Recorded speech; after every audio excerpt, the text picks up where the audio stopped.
अगला है सेमीकंडक्टर का classification on the basis of sources and nature of charge carrier. Sources मतलब किस प्रकार के सोर्स से हमको मिल रहा है, उस पर बेस्ड हम अध्ययन करेंगे कि कैसे सेमीकंडक्टर होते हैं। तो पहला होता है इंट्रिंसिक सेमीकंडक्टर, हिंदी में भी शायद इंट्रिंसिक कहा गया है, कुछ नाम दिया है, इंट्रिंसिक कहा गया है। आपने पढ़ा है उसको? वहाँ बोला कोई ज़रूरत हुआ करे। शांत रहिए। किससे बात की जा रही है? क्या इंट्रिंसिक है ना? Intrinsic semiconductor.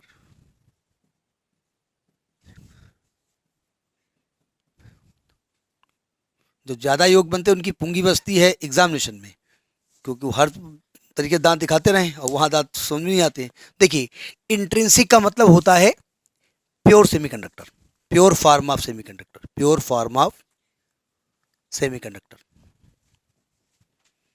जब सेमीकंडक्टर प्योर फॉर्म में होता है तो उसको हम क्या कहेंगे? Intrinsic semiconductor. जैसे सिलिकॉन होता है और जर्मेनियम होता है।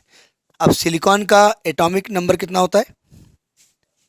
14, और इसका होता है 22। अब ये कम ज़्यादा पता नहीं है, तो 22 कहीं लिखा हुआ था, वहीं से लिख लिया हमने, हैं?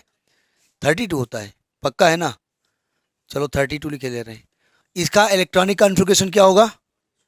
2 हैं? ये 1s2 ना कहिए भाई, ऑर्बिट में चलिए, ऑर्बिट में 2 8 4। इसका क्या होगा? लास्ट में 4, बीच में बताइए, निकालो जरा। अब चूंकि हमने 22 के हिसाब से निकाला, आप 32 कह रहे हो, निकालो। इसका जो भी होता है लास्ट में 4 होता है, ठीक है। अभी हम बता चुके हैं 4 होने से नुकसान क्या है। ये फायदा क्या हुआ कि उसकी आउटर मोस्ट ऑर्बिट में 4 इलेक्ट्रॉन होते हैं और वो अपने नेबरिंग एटम्स से एक एक इलेक्ट्रॉन का कोवेलेंट बॉन्ड बना लेते हैं और उसका ऑक्टेट कंप्लीट हो जाता है। तो किस तरह बिहेव करते हैं ये? किस तरह बिहेव करते हैं ये? वो तो मैं नाम ही लिख रहा हूँ, मैं कह रहा हूँ किस तरह बिहेव करते हैं। अब आप आंसर क्यों नहीं दे पाए? क्योंकि हमने क्या बोला सुने नहीं आपने, आप तो उनको दांत दिखा रहे हैं। वो बिहेव जो हमने कहा, उसके 8 इलेक्ट्रॉन हो गए तो किस तरह बिहेव करेंगे? वो इंसुलेटर तरह बिहेव करेंगे। जब उन्हें हीट करेंगे तब वो कंडक्टर बनेंगे, ठीक है। ये पहले वर्ड यूज किया जा चुका है ना, नोट करिए इसको। दूसरा होता है एक्सट्रिंसिक सेमीकंडक्टर। Extrinsic semiconductor. अब साफ साफ हमने कहा कि सिलिकॉन हमारे किसी काम का नहीं है, जर्मेनियम हमारे किसी काम का नहीं है, वो केवल अध्ययन करने के लिए यूज किया गया है। तो हमें तो उसका अपना पर्पस सॉल्व करना है, उसके लिए क्या क्या यूज किया हमने? Extrinsic semiconductor. तो लिखिएगा, the when we add the impurity, when we add the impurity, तो उसमें कोई अशुद्धि मिला दी जाती है। हिंदी में नहीं, अलग अलग लिखा होगा, निज और वाय लिखा होगा, तो बता रहे इंट्रिंसिक लिखा हुआ है, उसमें इंट्रिंसिक में निज लिखा नहीं लिखा, निज अर्धचालक वाय अर्धचालक, हाँ ठीक। When we add impurity in the semiconductor then they are known as extrinsic semiconductor. then they are known as extrinsic semiconductor.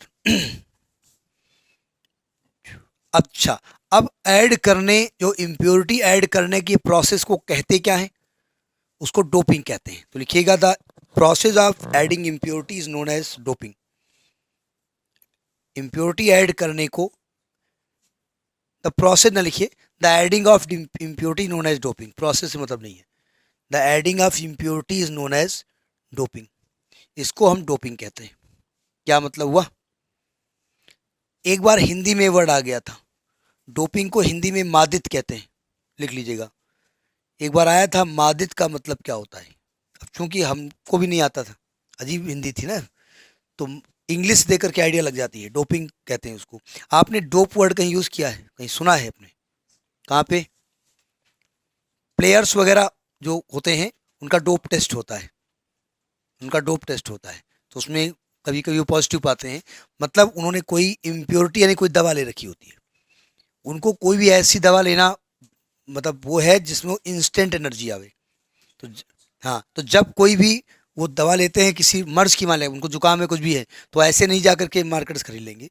वो उनका जो भी डॉक्टर होगा भाई, उसमें उस केमिकल कंपोजिशन होंगे ना, तो कोई ऐसा कंपोजिशन ना हो कि उनको एनर्जी आए, उसमें डोपिंग वर्ड यूज किया जाता है। ठीक है, तो ये आपके एक्सट्रिंसिक सेमीकंडक्टर हो गए। यहाँ तक बात समझ में आ गई?